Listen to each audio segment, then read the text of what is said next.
Minggu kemarin kita sudah menyelesaikan pasal 2 sampai ayat 17, di mana itu adalah kesimpulannya untuk minggu lalu, yaitu saya bacakan ayat 17 dalam bahasa Indonesianya, itu adalah LAI-nya adalah demikian juga halnya dengan iman. Jika iman itu tidak disertai perbuatan, maka iman itu pada hakikatnya adalah mati. Tuhan, Bapa kami yang bertatap di surga, kami mohon ya Bapa, agar kiranya ketika kami mendalami, kami mempelajari kebenaran firman-Mu, kami mohon agar kiranya hikmat daripada Roh Kudus-Mu memberikanlah kami pencerahan, memberikan kami pemahaman, pengertian, bahkan membantu kami untuk kiranya boleh menjadi pelaku dari kebenaran firman. Terima kasih ya Bapak Tuhan, sekali lagi berkati kami yang masih menjadi pembelajar firman-Mu, biarlah kami bukan hanya menjadi penggembira, tetapi kami boleh menjadi penghidup dari kebenaran firman.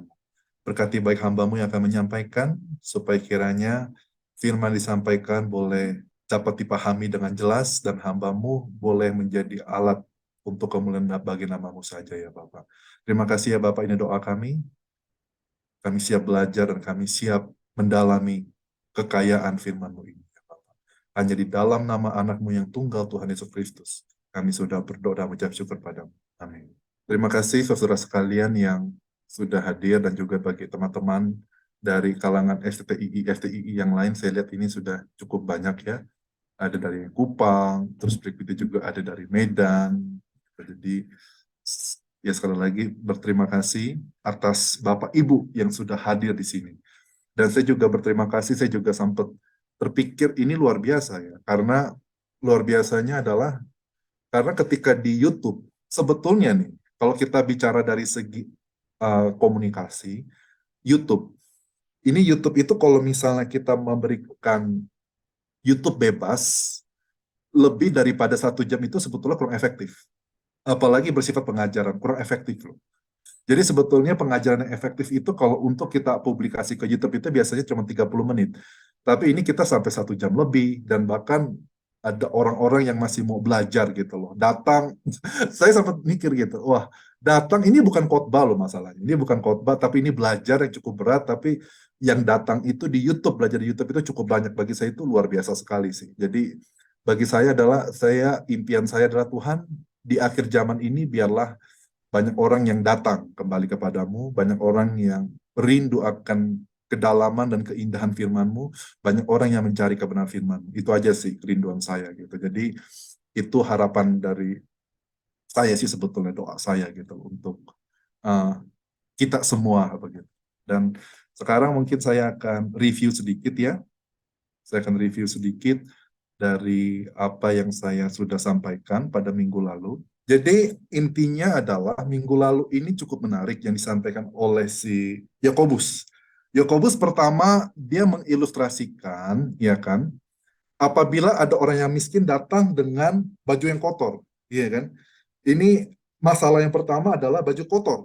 Tapi kemudian ketika dia bahas di ayat yang ke-15, itu meningkat, masalahnya meningkat. Bukan hanya ketika ada orang yang pakai baju kotor di dalam ayat yang kedua, tetapi meningkat. Orang ini bahkan telanjang, nggak punya baju. Baju kotor aja nggak punya. Jadi ini meningkat. Jadi masalahnya ditingkatkan. Nah, kalau kita mengalami masalah yang meningkat, kalau kita mengalami pergumulan yang meningkat, apa yang kita lakukan biasanya? Biasanya kalau kita menemukan masalah yang meningkat, biasanya kita mundur, ya kan? Tuhan, oke deh, saya bisa terima orang yang pakai pakaian kotor, tapi yang telanjang, mungkin saya lebih, ya, saya tidak ingin memberikan komitmen yang sejauh itu. Tetapi yang menariknya adalah Yakobus mengatakan, kamu nggak bisa. Masalah yang semakin besar, kamu nggak bisa melakukan komitmen yang lebih rendah, nggak bisa.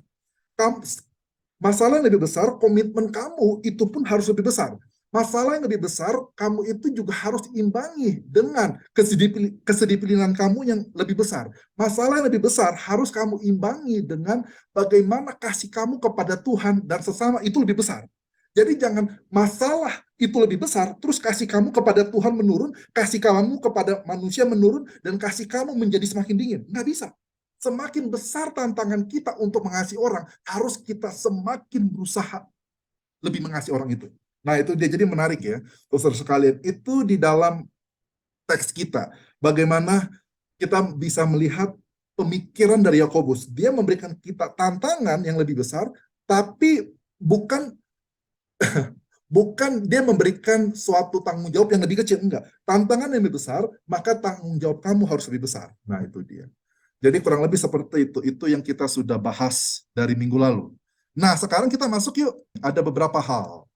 Nah, kita masuk nih di sini. Di sini dikatakan apa? Tetapi, coba mungkin Ibu Leni bisa menerjemahkan untuk kita semua. Bu Leni. Boleh Pak, dari 18? Dari 18 saja, betul. 18a, oke. Tetapi seseorang akan berkata, kamu tunggal, kamu mempunyai iman, tetapi saya mempunyai perbuatan baik atau pekerjaan baik. Jadi ini menarik nih. Yakobus itu mengatakan di dalam jemaat ada saja orang-orang yang seperti ini, ya kan? Ada seseorang yang mengatakan, pasti ada orang yang akan mengatakan, pasti. Dia bilang gitu, dia memprediksikan. Itu dia. Jadi yang menariknya adalah ini yang ada di dalam jemaat, ini yang ada di antara kita, orang ini ada di antara umat Tuhan. Nah, apa yang dia lakukan, apa yang dia katakan? Leni tadi dikatakan apa? Kamu tunggal, kamu mempunyai iman, tetapi saya mempunyai perbuatan. Nah, kenapa dikatakan seperti ini? Kenapa dikatakan seperti ini? Kamu mempunyai iman, tetapi aku mempunyai perbuatan-perbuatan. Jadi itu dikontraskan antara you versus dengan apa? I. Betul ya? Lalu berikutnya faith dengan works. Sekarang menjadi pertanyaannya, saudara sekalian, kenapa Yakobus dia memprediksikan ada orang yang seperti ini? Kenapa menurut saudara sekalian? Gimana menurut Pak Pontas? Pak Pontas sudah mendalami. Jadi sebelum kuliah tadi, sebelum belajar bersama, Pak Pontas sudah bertanya, ini kira-kira kita belajar dari mana ini? Silakan Pak Pontas. Iya, sekarang pertanyaannya adalah kenapa Yakobus kok sepertinya dia mengkategorikan ini, dia mengontraskan ini antara engkau, dia memprediksikan gini, ada orang yang akan mengontraskan antara engkau dengan aku, terus ada orang yang mengontraskan antara iman dengan perbuatan. Kenapa dia memprediksi akan ada orang-orang seperti ini? Belum tahu, Bapak. Belum tahu. Oke, tidak apa-apa. Silakan Bang Jolo. Jadi saya tak akan tanya para pria ini, saya akan tanya kepada Pak Pontas dan Bang Jolion saja. Sisanya Bapak Ibu bisa menikmati saja. Tenang Bapak Ibu, jangan gentar. Silakan Bang Jolion. Bagaimana menurut Bang Jolion kira-kira? Belum bisa komen. Oke, Ibu Nina kalau gitu. Kalau wanita itu Ibu Nina, silakan. Mungkin kembali kepada masalah yang semula, itu yang suka memandang muka yang membeda-bedakan. Jadi kayak Yakobus seperti sudah tahu bahwa ini jemaat di sini ini sukanya banding-bandingin gitu, sukanya membeda-bedakan dan mengelompok-ngelompokkan, kamu si kaya, dia si miskin, atau yang satunya punya iman, yang satunya punya. Gitu, baik Bu. Jadi itu ntar ada yang cek. Saya coba boleh. Silakan Bu Leni. Hampir mirip dengan Bu Nina, Kak Nina, tapi mungkin menambahin kan karena si penilai itu menyombongkan dirinya ya Pak ya, sebagai seseorang yang merasa punya iman gitu. Tapi sebenarnya kan perbuatan dia ada disconnect, seperti Bapak selalu bilang ada disconnect. Jadi Yakobus ingin membuat kontras sehingga mereka benar-benar tahu kalau ada disconnect antara yang kamu omongkan karena kamu cuma punya iman, tapi aku punya perbuatannya, kamu nggak punya itu. Dan kamu punya imannya, tapi aku ada perbuatannya. Jadi you-nya dan I-nya ditekankan, faith-nya, iman dan perbuatannya juga ditekankan sebagai kontras gitu, Pak. Betul. Jadi ini sebetulnya ini menarik. Betul. Jadi jawaban Ibu Nina dengan Bu Leni itu benar. Jadi begini. Kenapa dia mengatakan gini, antara engkau dengan aku, faith dengan works? Karena begini, ternyata adalah banyak orang Kristen pada zaman dahulu, bahkan pada zaman Yakobus, pada zamannya murid-murid, ya kan, pada zamannya rasul-rasul, penulis Alkitab Perjanjian Baru, itu sudah ada orang-orang Kristen yang mengelompokkan, aku ini golongan iman, aku ini golongan kepercayaan, begitu loh. Golongan iman, golongan kepercayaan, aku ini golongan pelaku. Jadi sudah ada mengkategorikan, dikelompokkan. Nah, ini dengarkan baik-baik, ini penting. Yakobus mengatakan, Kehidupan Kristen itu tidak bisa dikelompok-kelompokkan. Sekali lagi catat baik-baik ya. Kehidupan orang Kristen itu tidak bisa dikelompok-kelompokkan. Kehidupan orang Kristen itu selalu terintegrasi dan holistik. Ingat baik-baik. Menurut Yakobus, kehidupan yang alkitabiah, kehidupan yang berkenan di hadapan Tuhan adalah bukan kehidupan yang dikelompok-kelompokkan, bukan yang dikategorikan, tetapi kehidupan yang berkenan di hadapan Tuhan adalah kehidupan yang menyeluruh, terintegrasi, dan holistik. Itu yang paling penting. Nah, seringkali kita adalah begini, kita bingung kan, di hadapan antara, itu dia kan, kita mengelompok-kelompokkan kehidupan kita. Ketika kita berhadapan dengan orang kaya, maka kita punya kategori sendiri, kita punya pengelompokan sendiri. Ketika kita berrelasi dengan orang miskin, ya kan? Seperti dalam konteksnya gitu. Kita kok berbeda gitu. Hidup kita kok ada bagaimana kita bersikap, bagaimana kita hidup, bagaimana kita merespon kepada orang kaya, kok berbeda kategorinya, kok berbeda kelompoknya ketika kita berrelasi dengan orang miskin. Kok kamu seperti itu? Bahkan ketika kita aplikasikan, ketika kita di gereja, kita hidup itu begitu luar biasa. Ada pengelompokan. Kita sudah tahu hidup di dalam gereja seperti apa. Tetapi ketika kita hidup di luar gereja, bukan di dalam gereja, di luar gereja hidup kita beda lagi, berubah lagi. Kenapa? Karena kita mengelompokkan. Hidup saya di gereja harus seperti ini. Hidup saya di dalam gereja harus seperti ini. Hidup saya sebagai majelis seperti ini. Tetapi berbeda ketika hidup saya sebagai istri, hidup saya sebagai seorang suami, kehidupan saya sebagai orang tua, hidup saya sebagai seorang anak, itu berbeda. Sebagai pekerja, itu berbeda. Kok ada pengelompokan? Istilahnya apa? Tidak konsisten. Kok adanya itu dia. Hidup orang Kristen itu harus menyeluruh, harus terintegrasi. Nggak bisa kita itu ada disconnected. Ketika kita hidup di gereja, di dalam gereja, itu juga harus sama dengan hidup di luar gereja. Itu nggak bisa kita itu mengompokkan. Kita itu nggak bisa disconnected. Seringkali kita itu hebat sekali di atas mimbar, tapi ketika kita di bawah mimbar, hidup kita berbeda lagi. Disconnected lagi. Ini ada masalah nih. Bagaimana hidup kita itu kok bisa nggak terintegrasi? Kita seringkali mengatakan, aku punya iman, tapi engkau punya perbuatan. Enggak. Ketika menurut Yakobus hidup kita itu harus holistik. Ketika kita memiliki iman, itulah kita memiliki perbuatan. Ketika kita memiliki perbuatan, itulah kita memiliki iman. Hidup kita itu harus terintegrasi, harus terconnected, bukan dikelompokkan, bukan dikategorikan, bukan disconnected. Sehingga banyak orang mengatakan, hidup kamu dari Senin sampai Jumat, hidup kamu itu berbeda ketika kamu hidup Sabtu sama Minggu. Ketika kamu hidup di dalam gereja, kok hidup kamu kok bisa beda sih? Hidup kamu ketika di STT, itu berbeda dengan hidup kamu ketika di luar STT. Kok kamu bisa seperti ini ya?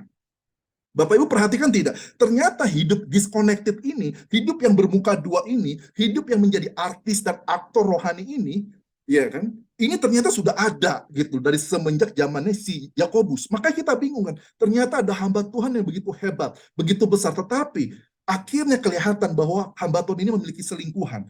Kita akhirnya melihat ternyata hamba Tuhan ini hidupnya nggak benar, memiliki tantangan dari segi bukan hanya dari seksual, tetapi juga dari segi ekonomi, dari segi keuangan segala macam, nggak jujur. Kita bingung kok bisa ya, gitu loh. Ketika dia mengajar, sepertinya kok berbeda ya dengan kehidupan dia, disconnected. Kehidupan dia di dalam dunia pelayanan berbeda ketika dia di luar pelayanan. Kok bisa ya seperti ini ya? Cara dia berpikir, cara dia melakukan, cara dia bertutur kata segala macam, kok bisa disconnected ya? Nah, makanya menurut Yakobus, ini bukanlah orang Kristen. Maksudnya gini loh, ini adalah orang yang bermasalah gitu loh. Karena hidup sekali lagi, hidup orang Kristen itu harus terconnected, harus terintegrasi, bukan hanya terintegrasi, tapi juga utuh dan holistik. Nah itu dia. Jadi makanya nih, karena dimanapun sampai detik ini, dari zaman dahulu sampai sekarang, itu kita akan ketemu orang-orang Kristen yang seperti ini, yang yang terdisconnected, iya kan? Yang dikelompokkan-kelompokkan, yang ada kategori-kategori, yang tidak menyatu kehidupan itu kok nggak nyatu begitu loh. Nah ini dia, kita akan ketemu orang-orang Kristen seperti ini dari zaman dahulu sampai sekarang. Kita akan ketemu nih.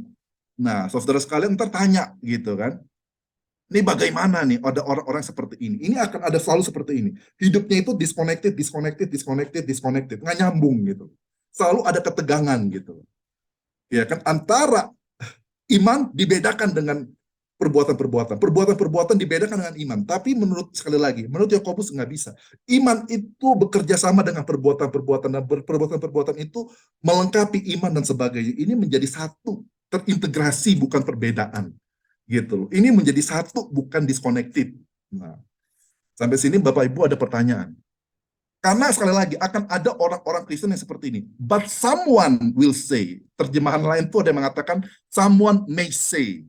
Jadi dia sudah memprediksikan Yakobus. Ada orang yang hidupnya memang bukan hanya hidupnya, dia akan mengkategorikan gitu. Dia akan membela dengan perkataan dia segala macam. Ada orang-orang, maksudnya gini, memang kita berbeda kok. Ya kan bagaimana mungkin kita bisa hidup sama ketika kita di dalam dunia politik. Bagaimana mungkin kita bisa hidup sama ketika kita dalam dunia pekerjaan? Nggak mungkin bisa kita. Bagaimana kita bisa bertahan hidup kalau kita nggak sama dengan mereka segala macam? Nah itu dia.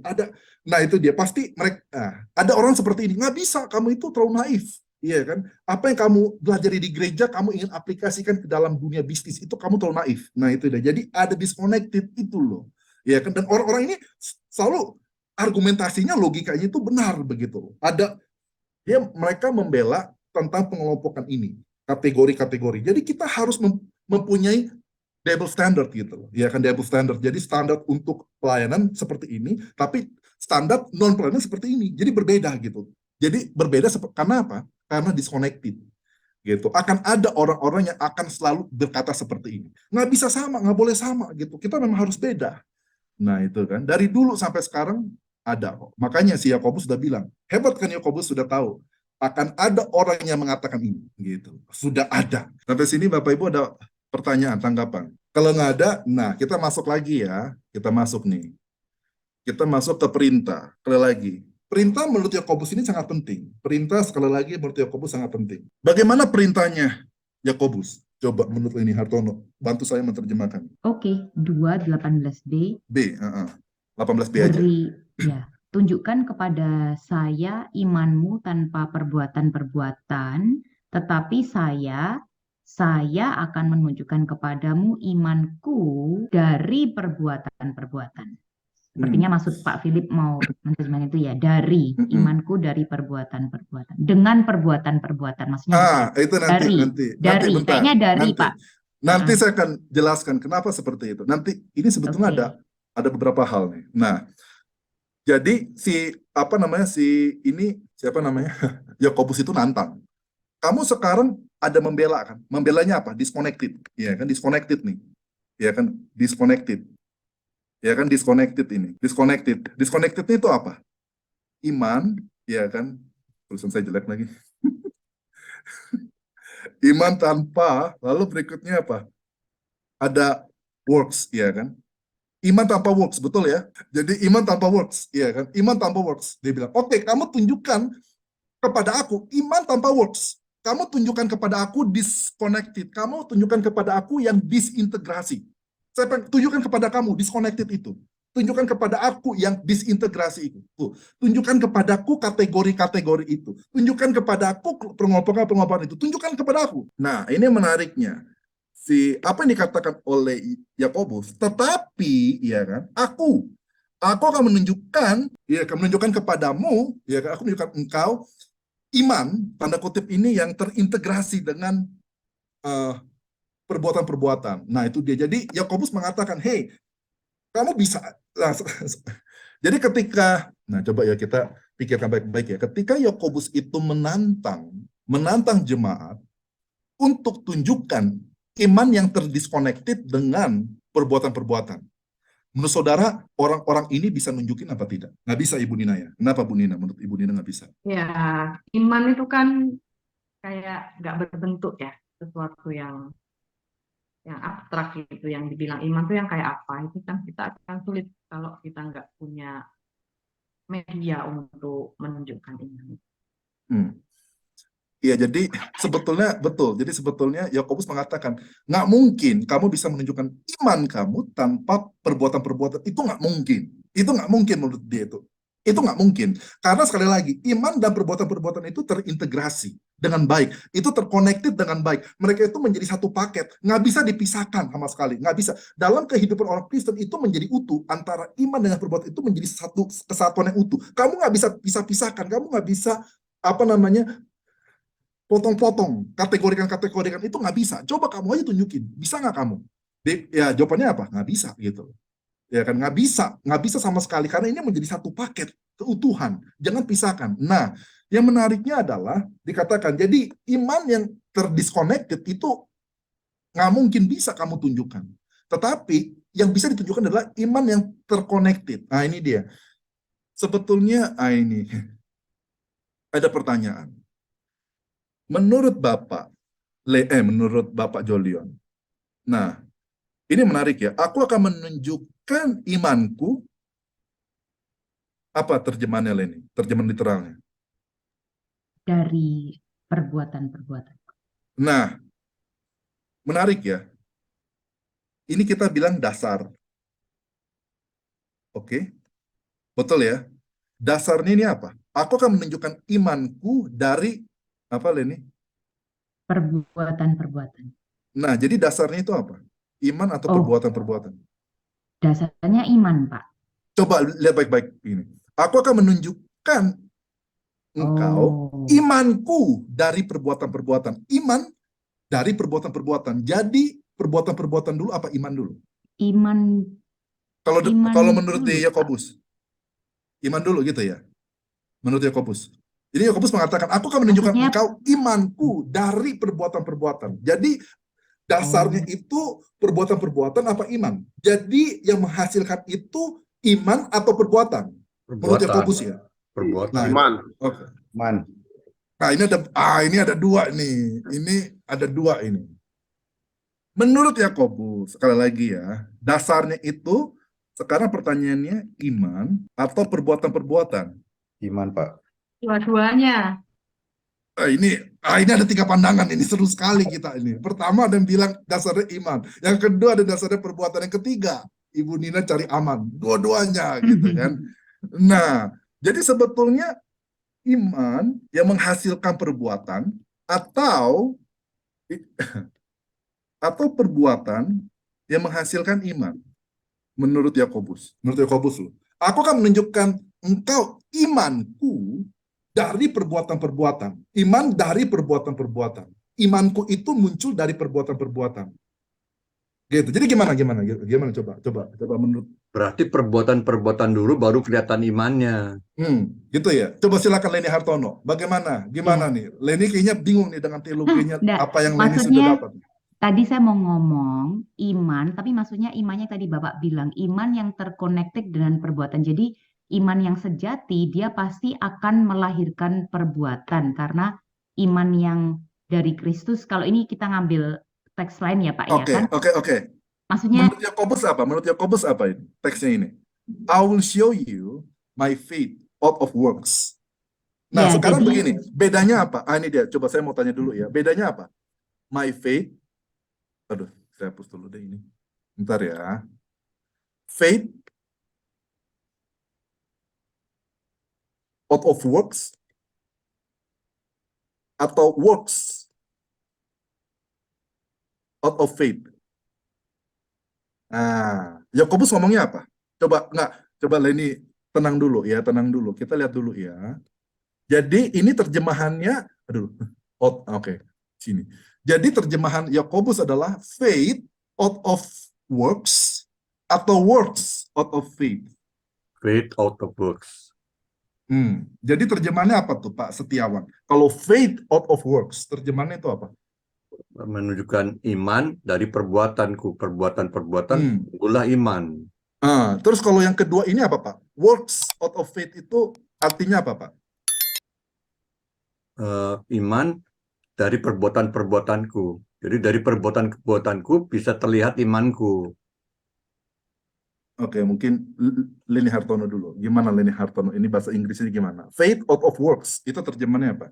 ya jadi iman dari perbuatan-perbuatan. Yang kedua perbuatan-perbuatan dari iman. Ya. Iya. Gimana itu? Berarti Yakobus yang pertama betul. Yakobus yang pertama betul, yaitu iman dari perbuatan-perbuatannya. Seru ya jadinya, saya lihat tadi kolom chat juga. Ini seru ya Bapak Ibu ya. Kenapa Yakobus ngomongnya ini dia. Ini sebetulnya ini dia. Jadi ini menjadi permasalahan bukan hanya banyak orang termasuk Martin Luther. Iya, kan Martin Luther. Jadi Martin Luther itu Martin Luther itu dia terkagum-kagum dengan Rasul Paulus karena dia melihat Paulus itu membenarkan karena Paulus itu mengajarkan pembenaran itu terjadi karena iman, bukan karena perbuatan-perbuatan. Karena imanlah kita diselamatkan, bukan karena perbuatan-perbuatan. Dia melihat justification by faith, ya kan? Itu dia melihat seperti itu. Tapi ketika dia menggali kitab Yakobus, dia menemukan ada permasalahan. Yakobus itu nggak konsisten dengan Paulus, ya kan? Ketika Yakobus itu, khususnya ketika Yakobus mengatakan bahwa iman itu lahir atau dari perbuatan-perbuatan gitu. Iman dari perbuatan-perbuatan. Sedangkan Paulus mengatakan iman saja begitu, tanpa perbuatan-perbuatan. Nah, di sini sekarang ada permasalahan ini. Gitu. Ada permasalahan, ya kan? Permasalahannya adalah jadi yang benar mana begitu loh. Faith out of works, jadi iman dari perbuatan-perbuatan atau works out of faith. Bagaimana menurut saudara sekalian? Pak Denis mau menjawab, silahkan Pak Denis.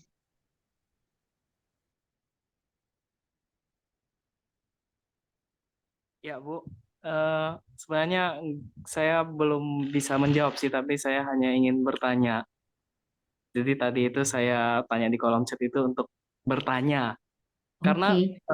kalau memang dari teksnya itu dikatakan bahwa faith out of work itu berarti iman dari perbuatan.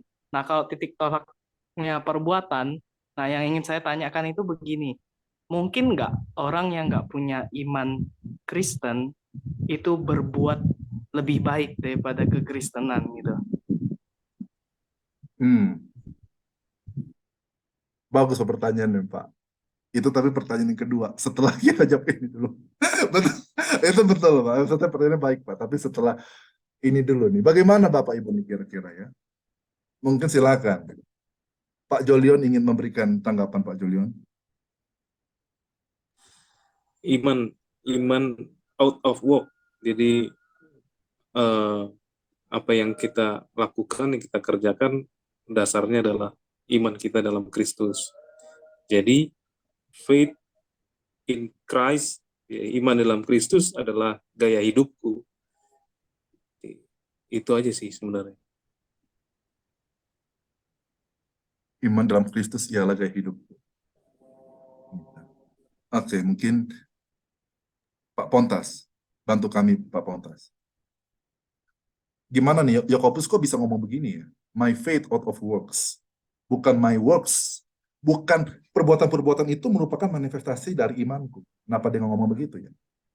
Tapi kenapa dia justru dia mengatakan imanku dari perbuatan-perbuatan? Bukannya dia mengatakan begini, ya kan? Perbuatan-perbuatanku itu adalah manifestasi dari imanku. Kenapa dia ngomong begitu ya? Kenapa Yakobus harus berbeda seperti ini? Silakan Pak Pontas. Kalau saya lihat pelajarinya malah imannya itu sebagai kata benda yang utama ya, Bapak, daripada yang kata benda yang kerja ini. Maksudnya, jadi intinya adalah sebenarnya imannya, tapi juga imannya itu harus mengeluarkan perbuatan-perbuatan.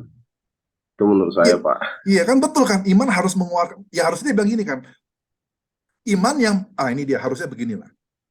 Harusnya dia bukan mengatakan my faith out of works, betul ya, tapi dia harusnya mengatakan apa? My faith produces, ya kan? Works. Harusnya dia pakai menghasilkan. Imanku menghasilkan perbuatan-perbuatan, bukan my faith out of works, bukan imanku itu keluar dari perbuatan-perbuatan.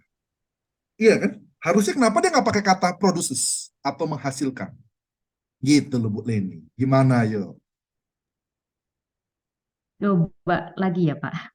Boleh. Bapak buat penasaran. Maksudnya Iya, nggak, ini saya karena mau nyoba tapi belum. betul. Jadi karena sayang sekali gini loh. Karena banyak orang itu baca kitab Yakobus itu hanya sekedarnya aja gitu. Baca Alkitab itu jangan kitab Yakobus, kitab lain aja hanya sekedarnya aja. Jadi ada hal-hal yang seperti ini, kita justru bacanya terbalik. Ya kan, kita itu baca dengan teologi kita, dengan latar belakang kita bacanya begini. Aku akan menunjukkan engkau, ya kan, imanku yang menghasilkan perbuatan-perbuatan. Tapi sebetulnya Yakobus itu tidak memakai kata menghasilkan, tetapi dari. Beda kan? Gitu. Tapi kita sering kali, makanya tadi kita lihat kan bagaimana ketika Leni menerjemahkan, dia ubah tadi awal-awalnya, ya kan, terjemahannya itu dia ubah, ketahuan gitu loh. Bener-bener, Karena Pak. karena ada teologianya gitu yang sudah dia dapat. Nah itu dia, makanya saya senang gitu loh, Bapak Ibu. Karena ketika kita belajar kupas tuntas kayak begini, ayat per ayat, itu sebetulnya kita itu bisa menganalisa diri kita. Kita itu benar-benar sungguh-sungguh kita ingin membaca Alkitab dengan apa yang tertulis sesungguhnya, atau kita berusaha, ini dia, atau kita berusaha memaksakan pikiran kita ketika kita sedang membaca Alkitab. Nah itu dia, intinya gini, kita ingin ketika kita membaca Alkitab, kita ingin Alkitab itu mengubahkan paradigma kita, atau justru ketika kita membaca Alkitab, kita ingin paradigma kita masuk ke dalam Alkitab. Nah itu dia, itu sih ketahuan gitu. Coba sekali lagi ya, Pak. Boleh. Jadi maksud saya gini, maksud saya tadi mau ngomong juga agak sulit. Tapi benar Bapak bilang ini kebalik. Maksudnya tadi dasarnya Yakobus betul, maksudnya dia ingin menekankan dasarnya itu perbuatan, tapi maksudnya dari perbuatannya ini dia menunjukkan imannya gitu loh Pak. Kenapa kok ditekankan iman dari perbuatan? Karena yang disconnected itu mereka nggak punya perbuatannya Pak. Jadi Yakobus ingin ngomong kalau kamu bilang punya iman, kok perbuatanmu nggak ada gitu loh. Sedangkan imanku ini aku tunjukkan lewat dari perbuatan-perbuatanku. Jadi tadi Bapak memang pertama kali saya melihat ada orang yang bilang dasarnya itu apa kalau Yakobus. Kalau melihat penjelasan Bapak, Yakobus dasarnya perbuatan, tapi maksudnya dia perbuatan ini akan menunjukkan iman dia yang sejati gitu Pak maksudnya. Coba ulang lagi Bu, Itu yang aja. tadi yang di awal-awal itu tadi. Di awal Oke, itu. jadi kan Yakobus betul dia ingin bilang kalau dasarnya itu perbuatan dan dari perbuatan itu dia ingin menunjukkan imannya karena orang-orang disconnected-nya ini karena dia tidak ada perbuatannya tidak connect dengan iman mereka. Jadi Yakobus ingin menekankan perbuatan yang disconnected ini makanya akhirnya dibalik sama dia. Kalau perbuatan dia Ya. bisa menunjukkan imannya gitu Pak. Iya, jadi saya bahas dulu ya perbedaan antara Paulus dengan Yakobus. Ya, apakah mereka mempunyai perbedaan teologi? Enggak. Saya yakin sekali mereka tidak mempunyai perbedaan teologi. Jadi karena ada orang yang mengatakan kan kalau gitu teologi Paulus dengan Yakobus itu berbeda dong. Satu bicara bagaimana iman saja, satu lagi bicara tentang perbuatan yang menghasilkan iman. Iya kan? Teologinya beda dong, kontradiksi kan. Satu mengatakan iman saja, satu mengatakan enggak, perbuatan. Itu menghasilkan iman. Nah, itu kita bingung kan. Ini kayaknya ada kontradiksi secara teologi ya. Tapi ini tidak ada kontradiksi secara teologi ya. Yang adanya adalah beda konteks. Tidak ada kontradiksi secara teologi, adanya beda konteks jemaat. Nah, jadi begini. Maksudnya beda konteks jemaat itu seperti apa? Contoh. Ketika saya mengatakan, nah ini seringkali yang saya suka katakan, saya cinta begitu loh. Nah, coba ketika ini dia, kata cinta ya, kata cinta coba. Ketika Bang Jolion mendengar saya mengatakan cinta, saya mencintai kamu gitu loh. Kamu gitu, kamunya bukan Bang Jolion. Saya gini, coba ketika Bang Jolion itu mendengarkan saya mengatakan saya mencinta, saya mencintai. Pikiran Bang Jolion itu seperti apa? Peduli. Peduli. Oke. Menurut Ibu Nina seperti apa?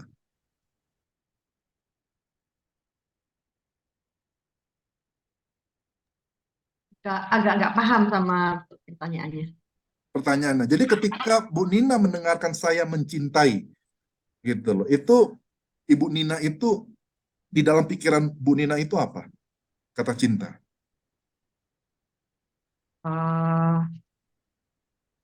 Ada sesuatu apa ya? Ada yang lakukan untuk seseorang. Hmm. Ada tindakan yang dilakukan untuk Betul. seseorang, yaitu cintai. Nah, saya pakai yang biru-biru ya. Bapak Ibu begini, ketika saya mengatakan saya cinta, kata yang sama seperti iman ya, itu maknanya itu bisa macam-macam loh.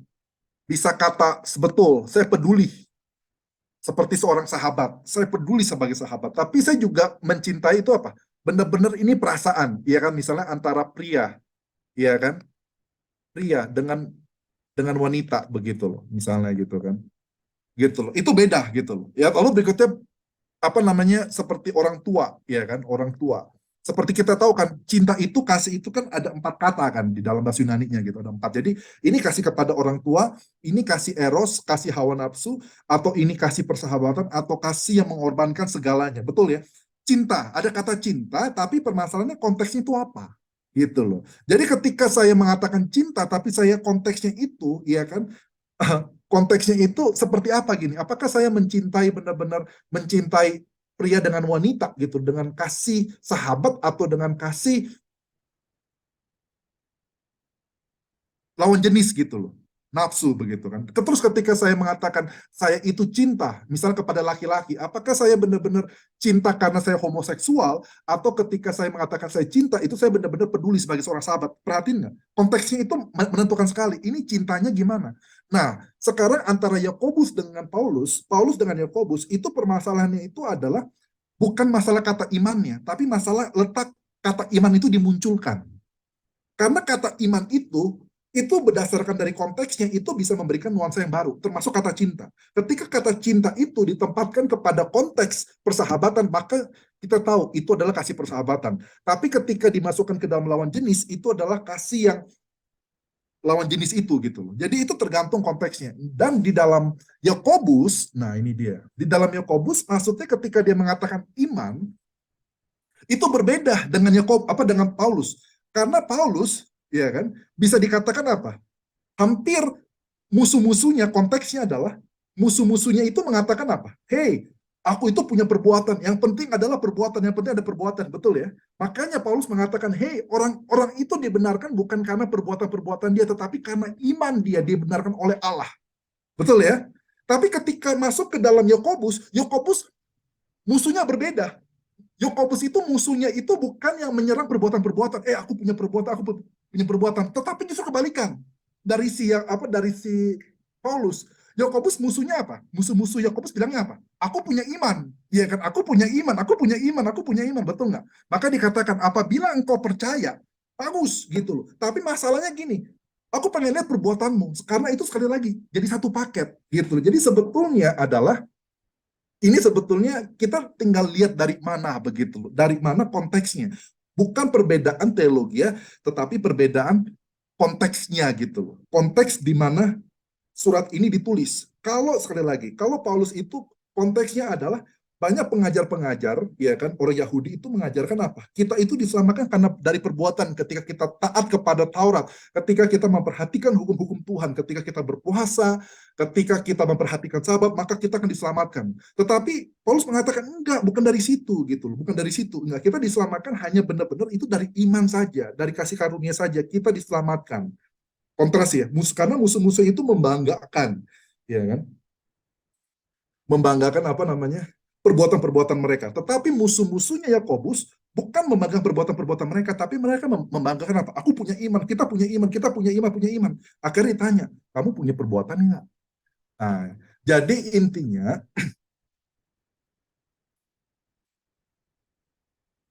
nah, bedanya gini, saya bikin deh, kalau dengan kata-kata iman ya, saya bikin begini. Paulus, sekali lagi konteksnya beda ya.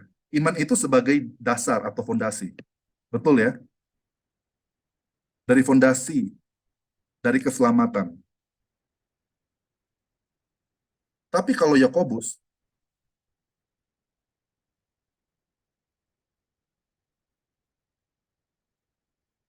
itu mengatakan apa?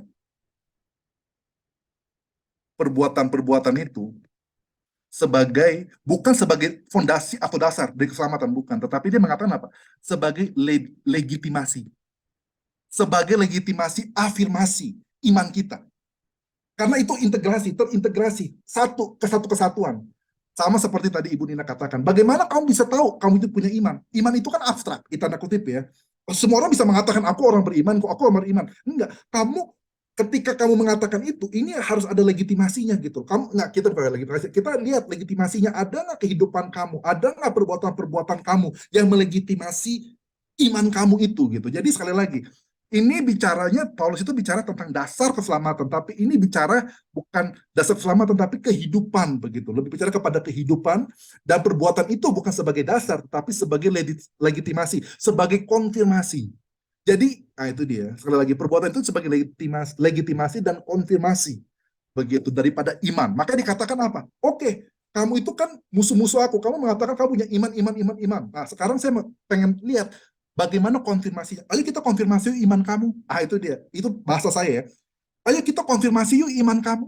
Ayo kita legitimasi yuk benar-benar kamu punya iman. Nah, ngerti ya Bapak Ibu ya. Kenapa dia mengatakan apa? I will show you my faith out of works. Out of works gitu loh. Bukan my faith produces works, bukan, karena dia bukan bicara seperti Paulus tentang keselamatan, tapi dia bukan bicara tentang dasar keselamatan, tapi dia bicara tentang legitimasi keselamatan. Dia bukan bicara fondasi keselamatan, tetapi dia bicara tentang konfirmasi keselamatan. Beda ya, Bapak Ibu. Gimana Bapak Ibu, sudah jelas? Bang Joldan sudah? Pak Pontas? Mana Pak Pontas, ini mungkin sudah keluar ini. Saya nggak lihat lagi. Mana Pak Pontas ini? Hilang. Oke.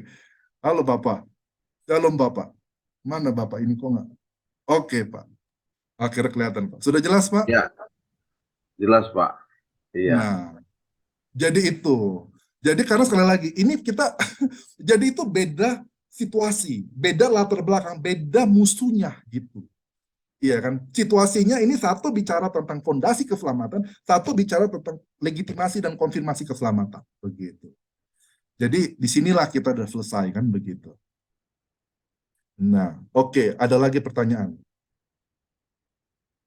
Oh, iya Pak Roy. Ntar saya lihat dulu ya Ibu Cecilia ya, atau iman perbuatan sedangkan perbuatan ini. Ini coba ya. Kita lihat dulu Ibu Cecilia. Coba Ibu coba mungkin Ibu Leni bisa bantu saya coba.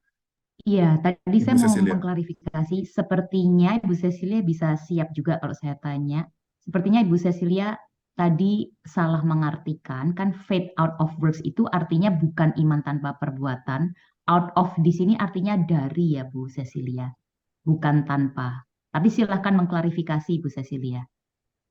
Maaf, Open mic ya, silahkan. faith out of works itu kan kalau bahasa sinonimnya yang lain ya dalam bahasa Inggris adalah faith without works kan Pak, benar ya Bu? Jadi kalau diterjemahkan dalam bahasa Indonesia itu iman tanpa perbuatan, itu yang saya tahu. Jadi Ibu yang bicara ini. Faith out of works in English is basically means faith without work, right? Benar nggak? Jadi gini, sebentar kalau saya boleh klarifikasi. Jadi Bu Cecilia bilang di terjemahan Inggris lain itu ada yang faith without works gitu ya. Yeah. Oke. Jadi Pak Philip ini sekarang masalah Yunaninya Pak Philip. Jadi Bu Cecilia melihat ada satu terjemahan bahasa Inggris yang faith without works, tapi Pak Philip kan terjemahnya faith out of works, dan out of sama without kan beda ya Pak ya. Jadi silahkan Bapak baca jelaskan yang benar ya. Out of atau without. Jadi ini dia. Tapi ada dua-duanya Bu yang disebut. Jadi yang 18b itu show me your faith without works. Ya kan, without works ini jadi adalah iman yang disconnected. Gitu kan. Seperti kita sudah bahas, disconnected. Nah, tapi berikutnya ada yang kedua, bagian yang kedua, my faith out of works. Ini yang connected. Nah, gitu. Jadi ada dua-duanya Bu yang disampaikan oleh yang disampaikan oleh Yakobus. Ada dua iman. Yang pertama adalah memang faith without works, itu iman yang disconnected. Ini yang dibilang apa? Ini iman yang useless. Itu dia, useless yang ada benefits. Nanti kita akan bahas itu di sini. Tapi ada juga iman yang terconnected gitu loh. My faith out of works begitu. Jadi memang ada dua Bu di sini. Jelas Pak, makasih. Iya, terima kasih Bu. Ini pertanyaan ini apa ya? Apakah iman itu perbuatan yang tanpa kita lihat? Jadi kenyataan apa Pak Philip? Gimana itu maksud? Coba Ibu Leni mungkin bantu saya. Coba yang terakhir itu, Pak Sebentar, dari Pak Kirinus ya, silahkan. Mm-mm. Apakah iman itu perbuatan yang tanpa kita lihat, tapi jadi kenyataan? Apa Pak Philip? Apakah ya? Pak Kirinus bisa memberikan klarifikasi, silahkan. Langsung open mic.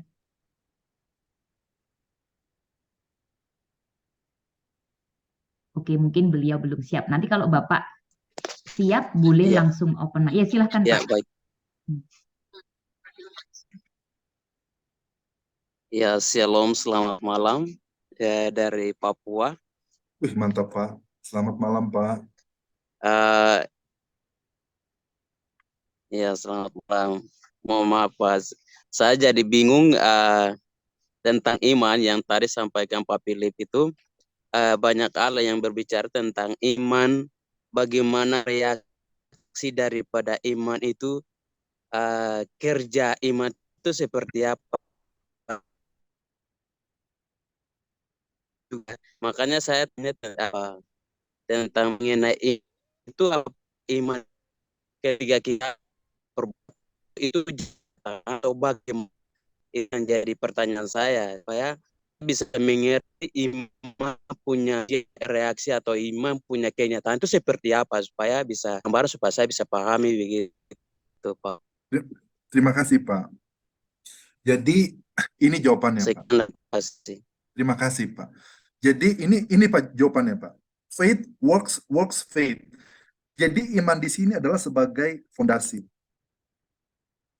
Tapi ini menurut Paulus kan. Paulus ini beda konteks. Tapi kalau di sini berfungsi sebagai apa? Legitimasi atau berfungsi sebagai konfirmasi. Gitu loh. Iman itu iman di sini. Kok jadi begini? Oke, salah bentar saya. Oke, saya hapus aja dulu. Aduh. Jadi mungkin saya buatnya gimana ya supaya lebih enak ya. Faith, mungkin saya buat bagannya beginilah. Works. Nah, buatnya begini aja ya Pak ya. Jadi, kalau dari sini ke sini, itu berfungsi sebagai apa Bapak Ibu? Sebagai fondasi. Betul ya? Dasar, dari iman, kemudian perbuatan. Ya kan, itu fondasi. Ini biasanya nih di dalam tulisan Paulus. Betul Pak. Lalu berikutnya, kalau menurut Yakobus, works ke faith, ya kan? My faith out of works. Jadi iman, perbuatan-perbuatan yang menghasilkan iman. Ini fungsinya apa? Bukan sebagai fondasi, tapi sebagai apa? Sebagai konfirmasi. Nah, itu dia Pak. Seperti ini aja Pak. Konfirmasi. Dan ini adalah ini siapa? Si Paulus. Si Yakobus. Yakobus, betul. Jadi bagannya ini aja. Faith sama works.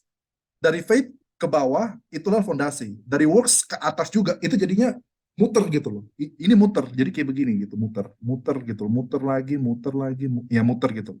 Jadi muter. Jadi faith, kemudian ke works, kemudian muter gitu kan ke faith. Jadi faith itu sebagai fondasi untuk perbuatan, dan kemudian perbuatan itu menjadi konfirmasi dari iman itu. Nah itu dia, seperti itu Pak. Kurang lebih. Gitu. Ini jadi akhirnya menjadi kenyataan Pak. Ini dia. Ini iman yang seperti ini adalah iman yang terkonektif, ya kan? Perhatiin nggak? Ini saling nyambung nih. Iman ini saling nyambung gitu, saling nyambung, dan ini adalah iman yang terkonektif. Nah, itu dia. Menurut Yakobus, inilah iman yang terkonektif. Udah selesai Bapak Ibu. Akhirnya saya ketemu juga gambar ini. Dari tadi kayak gini gambar ini. Enggak, saya pun juga belajar Bapak Ibu menjelaskan ketika Bapak Ibu itu bertanya. Oke. Ada lagi pertanyaan? Sudah jelas Pak? Oke, silakan. Bu Leni. Pak Pontos ada pertanyaan, tapi tadi Pak Kirianus apakah Ya, terima sudah? kasih Pak. Ya, sudah jelas. Sudah ya Jelas. Pak. Oke. Pak Pontos bertanya, apakah bisa dikategorikan orang tersebut sebagai guru dari ajaran sesat atau masih digolongkan orang Kristen karena terakhirnya kematian iman? Bagaimana Pak? Karena kan dia tidak mempunyai perbuatan ya Pak, pertanyaan Pak. Iya. Nanti yuk kita jawab Pak apakah orang-orang seperti ini yang apa iman ini nanti saya akan jelaskan itu. Apakah orang yang tidak apakah orang yang memiliki iman disconnected faith, apakah mereka itu adalah orang selamat begitu atau bagaimana? Nanti kita akan bahas, Pak. Nanti kita akan bahas, oke? Kita simpan dulu pertanyaannya Pak Pontas. Nah, jadi ini ya Bapak Ibu ya. Ini Yakobus 2 ayat 18, ini jawabannya begitu. Simple ya, faith sama works.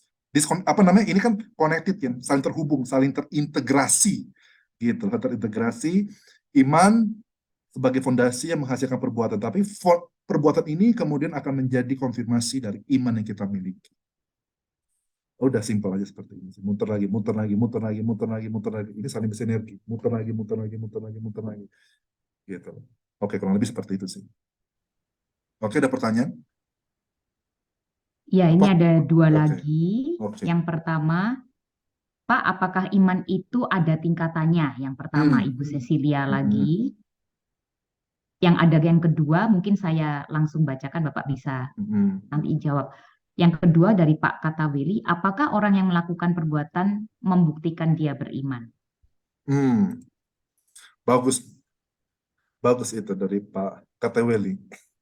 Nah, kalau menurut Yakobus, mana nih? Saya lihat dulu ya. Apakah orang yang melakukan perbuatan membuktikan dia beriman? Nah, jadi kalau menurut Yakobus, perbuatan-perbuatan ini sebetulnya itu mengkonfirmasi iman, begitu. Perbuatan-perbuatan, tapi ini ingat ya, baik-baik ya. Ini adalah orang-orang yang Yakobus itu kirimin surat itu mengatakan saya itu udah punya iman, gitu kan. Saya punya iman. Tetapi permasalahannya kok nggak ada perbuatannya, seolah-olah disconnected gitu, nggak connect, ya kan. Jadi akhirnya ini dia. Jadi dari latar belakang itu Yakobus mengatakan kita tahu dari mana kamu itu sebetulnya punya iman, dengan iman yang terkoneksi. Bagaimana iman yang terkoneksi itu? Kamu tahu dari mana kamu memiliki iman yang terkoneksi dengan cara perbuatan-perbuatan itu sebagai konfirmasinya kalau kamu memiliki iman yang terkoneksi. Nah, itu sih Pak. Gitu, itu jawabannya.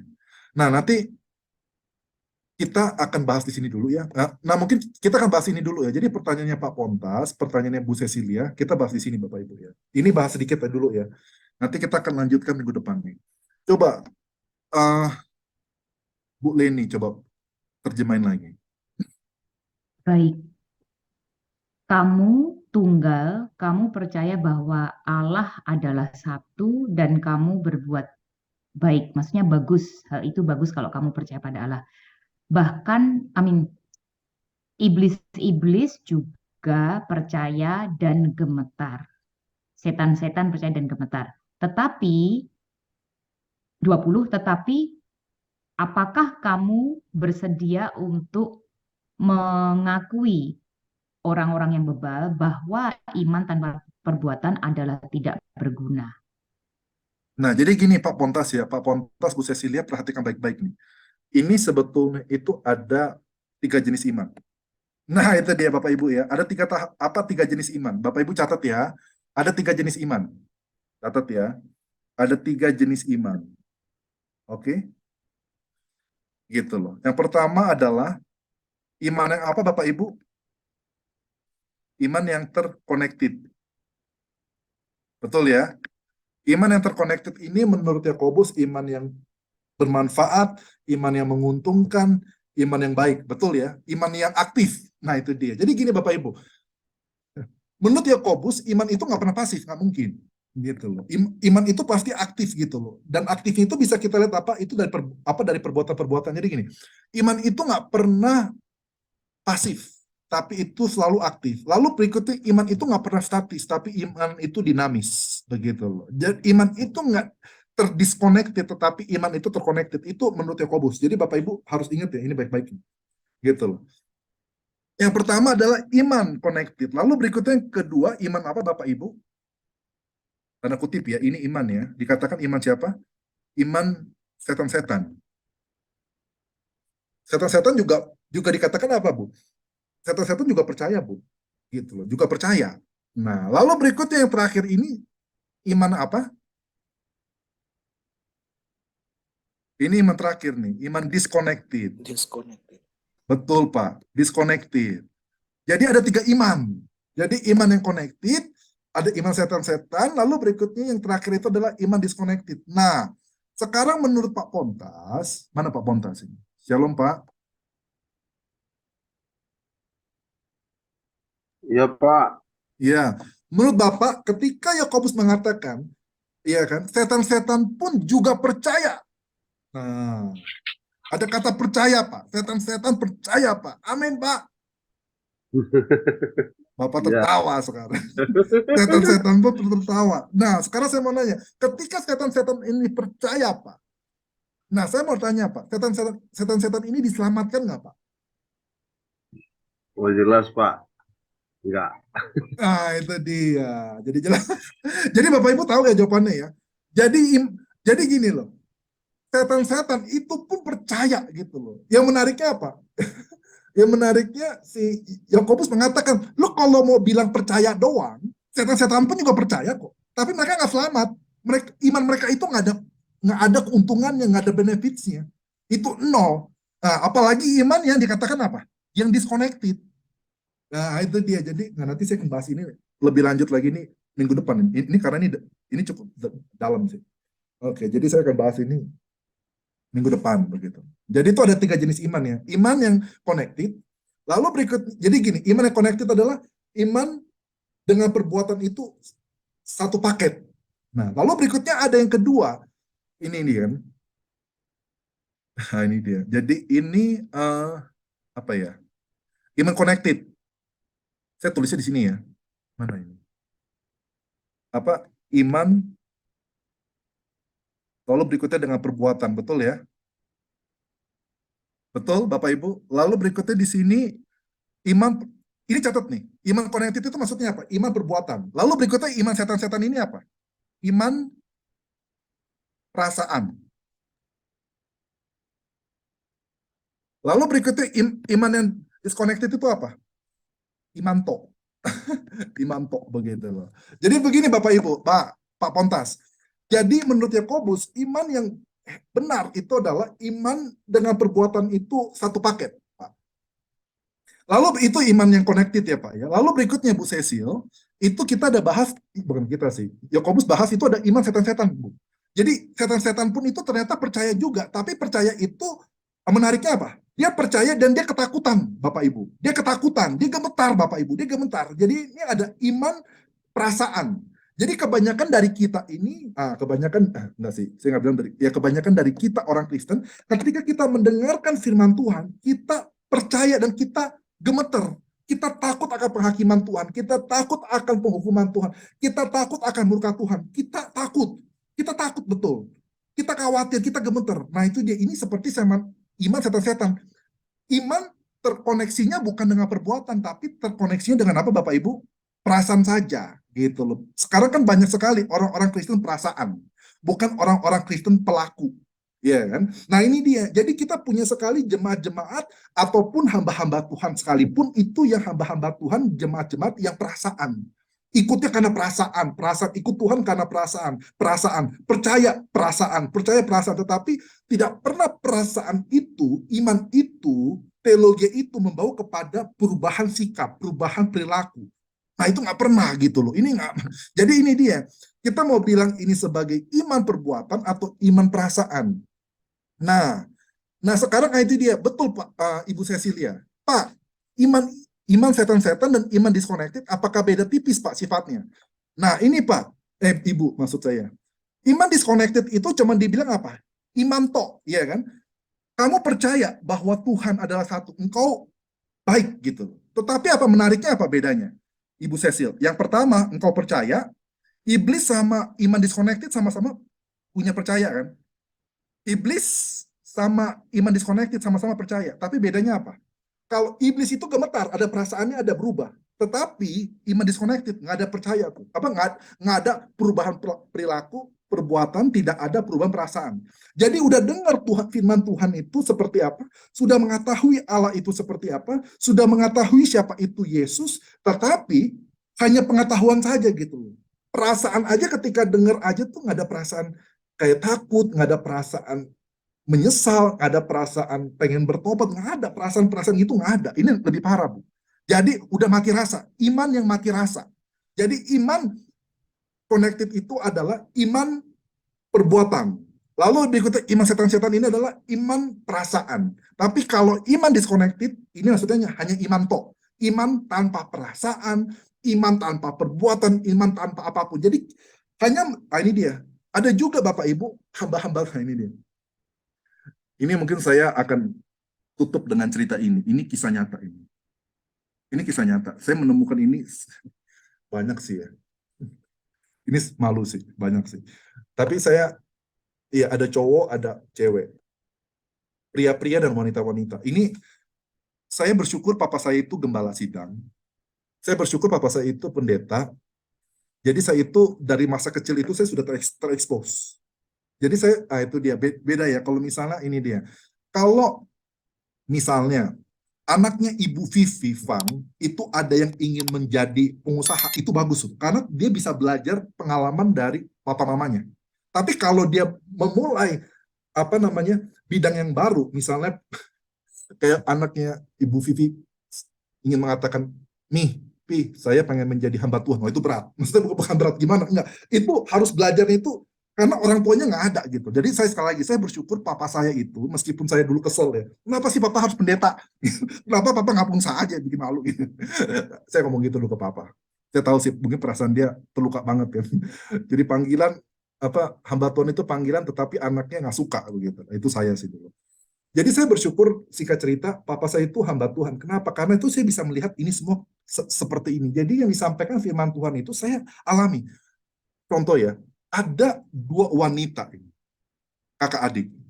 Ini mereka itu udah ikut Tuhan itu sudah dari kecil, sudah dengar firman Tuhan, bahkan sudah melayani, ya kan, sudah melayani, sudah jadi worship leader, main musik segala macam. Tetapi kehidupannya kacau banget, kacau banget. Ini sudah dari kecil loh, udah dari kecil anaknya udah dipersembahkan untuk Tuhan, ya kan, di bawah sekolah minggu, pelayanan sampai dewasa, sampai usia 40-50, ya kan. Tapi jatuh ke dalam dosa seksual. Jatuh ke dalam dosa, ini wanita loh, jatuh dalam dosa seksual, jatuh dalam dosa finansial, uang, jatuh dalam dosa, banyak sekali itu. Ini bingung gitu loh, ini bingung, bingung ya, karena kita maksudnya sebagai dulu gitu loh, ya mungkin ya yang tahu orang ini Pak Jolion pasti gitu, dan antara semua ini Pak Jolion pasti tahu. Jadi kita bingung gitu loh, kita sudah sampaikan firman Tuhan, kita sudah doakan, sudah ikut kebaktian seminggu 3 kali dulu ya, tapi tetap saja kok kembali seperti itu. Bahkan ada pria gitu loh, ini bukan hanya wanita tapi juga pria yang dulunya main musik, ikut Tuhan juga, ya kan, mamanya itu majelis, tapi hancur juga gitu. Kita bingung gitu akhirnya, dan kayaknya dengar firman Tuhan begitu, tiap minggu dengar firman Tuhan, tapi nggak ada takutnya dengan dosa gitu, nggak ada takutnya dengan Tuhan, nggak ada perasaan apapun gitu, nggak ada perasaan. Kita bingung kok bisa ada orang kayak begini, kayaknya hatinya itu udah udah beku banget gitu loh. Saya sampai doa sama Tuhan, kenapa ini kok ada orang seperti ini ya gitu loh, nggak takut aja nggak ada loh. Sebenarnya takut lah gitu loh, kan mau bertobat kan harus takut dulu kan, ini takut aja enggak gitu. Makanya saya mikir, Tuhan ada apa ya dengan, ini dia. Jadi saya itu di dalam pelayanan, khususnya papa saya gitu loh, saya itu menemukan ini nih, 3 hal ini. Bahkan di seminari pun Bapak Ibu, ini dia, mungkin Ibu Nina juga tahu ya, di seminari pun juga ada ketiga orang ini. Iman, hamba-hamba Tuhan, anak-anak sekolah teologi, dengan iman yang connected, benar-benar dia bertumbuh, benar-benar dia berubah, kita lihat. Tapi juga ada anak-anak sekolah teologi yang imannya itu iman setan-setan.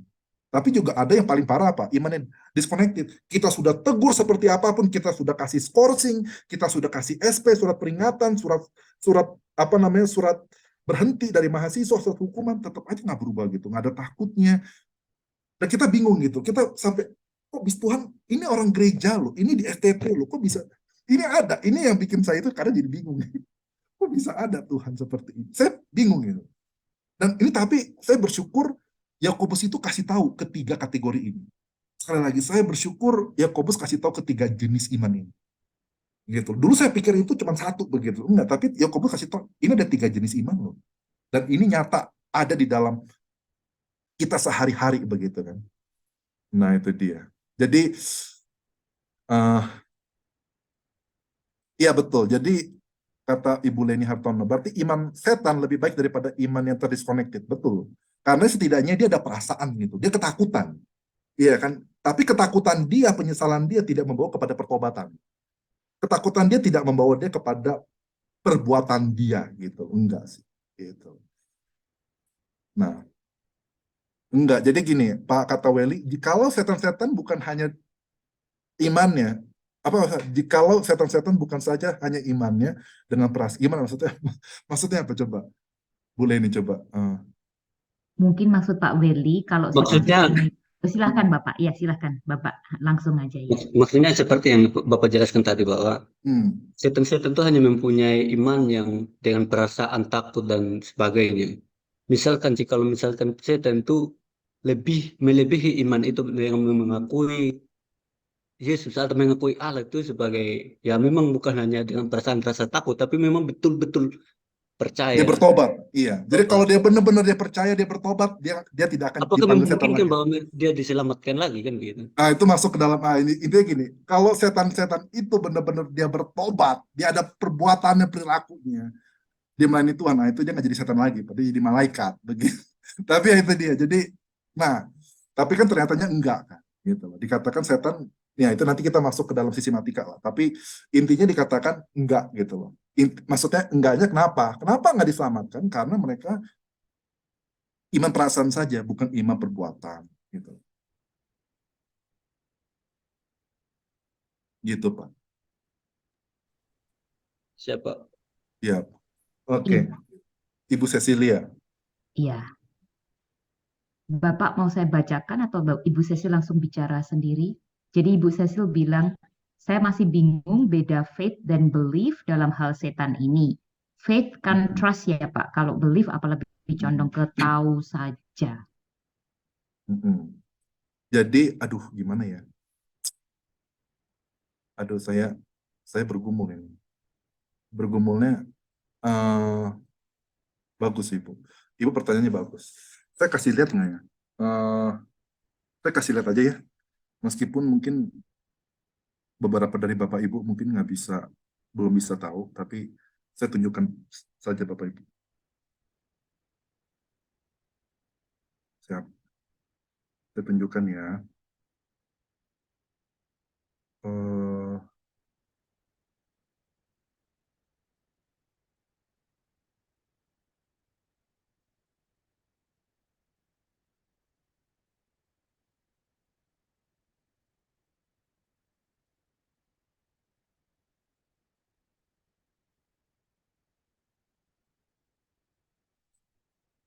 Saya coba lihat ya. Ibu, kalau boleh tahu, Ibu Cecil itu latar belakangnya ada pernah teologi ya, Bu? Enggak, Pak. Oke, Saya enggak ya. taat biasa. Oke, jadi ini aja Bu ya. Ini mungkin agak susah Bu ya, tapi Ibu bisa lihat Bu, bisa Bisa, lihat, Pak. Bisa. bisa lihat ini ya. Ini PIST, ya Bu ya, PIS. Ini PIS, jadi PIST. Jadi kata iman Bu, iman, ini susahnya gini sih, susahnya memang di dalam bahasa ketika kita menerjemahkan ke dalam bahasa Inggris atau di dalam bahasa Indonesia, itu iman dengan percaya itu kan beda ya, kayaknya kesannya beda gitu. Iman dengan percaya gitu loh. Itu berbeda. Tapi perhatiin nih, ini kita bilang dari bahasa Yunani-nya, Bu. Ini sama, Bu ya. Ini enggak. Ini kan iman, Bu. P I S, kok S-nya begini saya ikutin Yunani. Oke. Jadi ini S kemudian T, Bu. Betul ya, Bu ya? P I S T di sini. Nah, itu iman, Bu. Diterjemahkan iman. Iman oleh bahasa Inggris, diterjemahkan iman dalam bahasa Inggris.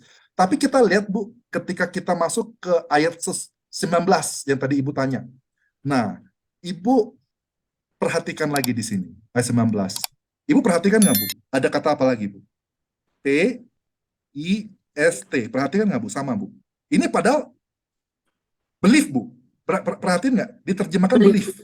Tetapi dari akar katanya sama Bu, P, I, S, T. Jadi sebetulnya Yakobus itu nggak bedakan, Bu. Nah, itu dia. Tapi sekali lagi, itu beratnya makanya ketika kita menerjemahkan Yunani itu ke dalam bahasa Inggris. Jadi kesannya itu ada beda-beda kan, ada belief, ada trust, ada faith. Padahal Iya. itu satu di dalam dalam bahasa Yunani ini. Gitu, satu kesatuan. Yakobus tidak membedakan itu. Itu sih. Nah, itu dia makanya, Bu. Saya senang Ibu bisa hadir, datang. Kita akan coba jelaskan yang sederhana mungkin, Bu, untuk Ibu. Tapi saya sangat mengagumi semangat Ibu. Terima kasih, Bu, sudah datang. Terima kasih, Pak. Yes. Oke, Satu silakan, lagi ya Pak, Pak Roy. Ya, Pak Roy, silakan Pak Roy. Ya, makasih Pak Cia buat penjelasannya. Saya cuma mau tanya, ini jenis iman ya Pak ya, bukan tingkatan iman ya? Betul, jenis iman. Jenis ya, oh iya, saya pikir tingkatan. Dan saya pikir tadi ini tingkatan iman, di mana kita mungkin awalnya memiliki iman disconnected, terus naik ke iman yang pertama. Oh, ini jenis ya. Oh, jenis. Oke, siap. Betul, Pak. Jenis. Saya cuma mau ini saja sih, Siap. mau memastikan saja ini jenis. Iya, Oke. Pak. Terima kasih, Pak. Siap. Terima kasih, Bapak Ibu. Jadi sekali lagi saya senang ya Bapak Ibu bisa hadir, kita sama-sama kita bisa belajar. Mohon maaf, kita hanya 2 ayat saja. 19 juga masih belum selesai. Jadi minggu depan kita akan belajar lebih dalam lagi, 19-20 dan mulai. Menariknya apa Bapak Ibu? Nah, ini saya kasih lihat ya. Menariknya Bapak Ibu, ini saya kasih lihat ya. Ini kemarin ditanyakan oleh Ibu Melinda tentang iman. Perhatiin ya. Itu si Yakobus itu ambilnya dari siapa? Abraham. Bapak orang percaya, orang Yahudi. Tapi kemudian dia bahas siapa? Rahab juga. Jadi Bapak Ibu perhatikan begini. Iman ini terjadi bukan hanya kepada pria Abraham, tapi juga kepada wanita Rahab. Bukan terjadi pada orang baik Abraham, tetapi juga terjadi kepada Rahab, pelacur. Jadi bukan hanya terjadi pada orang Yahudi, tetapi orang non-Yahudi. Jadi semuanya itu memiliki tantangan yang sama, memiliki solusi yang sama, memiliki mandat yang sama, tanggung jawab yang sama. Nah, itu dia perhatikan. Ada Abraham sama Rahab. Sengaja dipilih begitu kontras. Pria, wanita, orang Yahudi, non-Yahudi. Orang yang begitu baik, ini pelacur begitu. Jadi semuanya mendapatkan kesempatan yang sama begitu kan dari Tuhan.